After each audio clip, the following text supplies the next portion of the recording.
சுடும் வரைக்கும் தான் நெருப்பு, சுற்றும் வரைக்கும் தான் பூமி. போராடுன்னு பேசிட்டு இருந்தேங்க. ஒரே ஒரு சின்ன விஷயத்தை கத்துக்கிட்டேன். அதுல இருந்து கொஞ்சம் நிதானம் வந்துருச்சு. சொற்களில் நிதானம் வந்துருச்சு.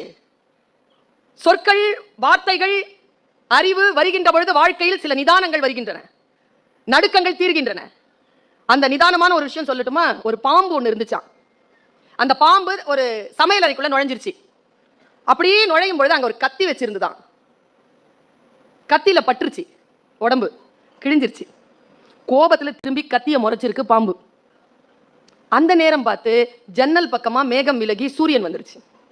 சூரியனுடைய ரிஃப்ளெக்ஷன் கத்தியில தெரியுது. என்னையா அறுத்தன்னு சொல்லிட்டு அது முறைக்குது. அந்த ரிஃப்ளெக்ஷன் தெரிஞ்ச உடனே வெளிச்சம் வேற காட்டுறியான்னு போய் ஒரு கொத்துச்சு, வாய் கிழிஞ்சிருச்சு. அதுக்கப்புறமா கேட்டா வாய வேற கிழிக்கிறியான்னு கட்டி புரண்டுச்சு, துண்டு துண்டா போயிடுச்சுன்னு ஒரு கதை. ஜென் கதை. நீ போராடலாம், யாரோடு என்பதிலே தெளிவு இருக்க வேண்டும். யாரோடு நாம் போராட போகிறோம், எந்த சூழ்நிலையோடு போராட போகிறோம். எனக்கு ஒரு விஷயம் தெரியலங்க, கூகுள் எல்லாமே மேல இருக்கிறவன் பார்த்துப்பாங்கிற மாதிரி எல்லாமே அவன் சொல்றது சரியா? அப்ப இந்த மனிதர்களுக்கு ஒரு விஷயம் சொல்கிறேன் சகோதர சகோதரிகளே, உங்களுடைய வாழ்க்கையில் சில எதிர்கேள்விகளை கேட்டுக்கொண்டே போங்க. why not, ஏன் இப்படி இருக்கு?